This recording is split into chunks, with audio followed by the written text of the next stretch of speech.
may I help you, sir? How much for an order of ribs? $2.50. $2.50? How many ribs do I get with that? About 5. 5?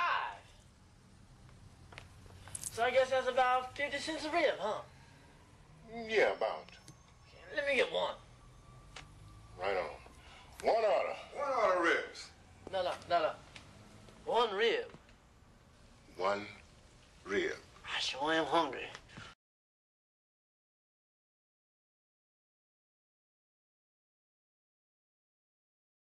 YouTubers out here preaching that these 4K TVs don't start at $299. They too expensive. Look at this.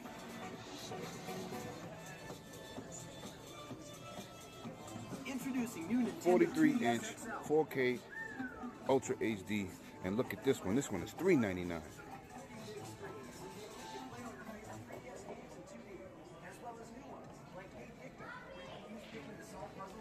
What I told you, not affordable. Step your game up. 4K is here to stay, baby. And here we go.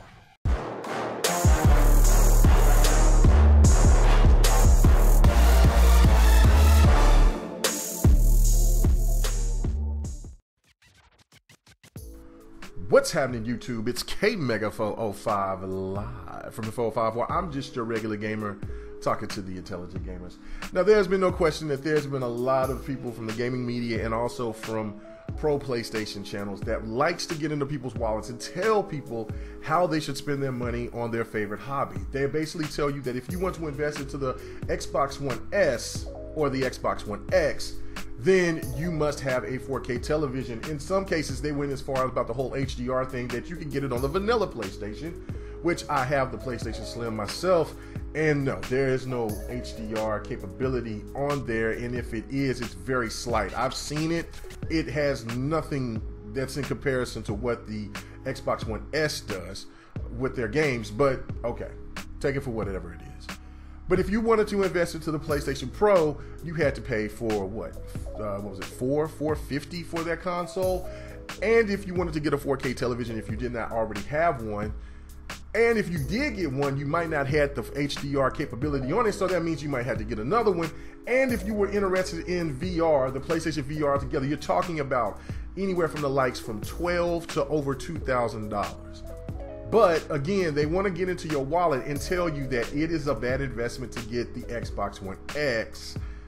And if you have a 1080p television, that would also be a bad thing as well. Even though we all know if you have a more powerful piece of hardware, it's going to maximize whatever television that you have. Even if you have a 720p television, it's going to make things look better.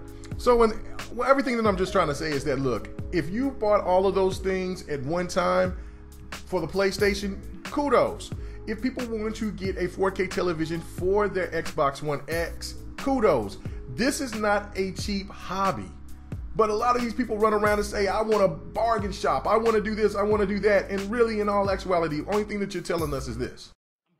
I'm broke. Look, I live check to check just like most people across this world. And the fact of it is that, man, look, if I want to invest my money into something that I'm excited about, that's my business. I'm not trying to hear, well, you shouldn't invest into that plus a $500 console. Look, for the people that went and got all of those things for the PlayStation last year, that's on them. If they want to support PlayStation and every peripheral that they have and they own, that's their business. If people want to buy every damn color of the Xbox controllers plus the Elite controller, that's their business. It's their money. Stay out of people's wallets. It's absolutely disgusting to me. But anyway, moving on to another subject, and this is Bungie that's even saying more ridiculous shit, giving excuses about the reasons why the consoles have 30 frames per second instead of 60, and basically give a lot of love to the PC, but a lot of rhetoric by saying, giving up with the stupid excuse about, oh, well, we just can't, we have too many things going on in our story mode, and we just can't do that. So big shout out to Fonzarelli, our boy from the GRG podcast, and also from the RDX podcast on Dealer's channel, check it out, and to King's Blood Gaming, you know what I'm saying, I know him as Garrett, you know what I'm saying, from the Broadband Bullies.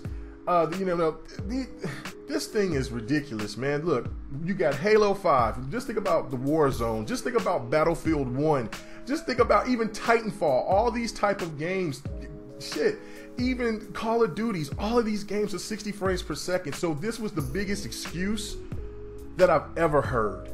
You know what I'm saying? Everything that Bungie is saying, it looked like they're getting acclimated by Activision and becoming one of the worst developers around, or lazy. And that's really hard for me to say. But I'd like to hear your thoughts. Everybody have a good one. Riding with the boys and girls and we're high. All we want to do is have a good time. Young, wild, and reckless is how we live life.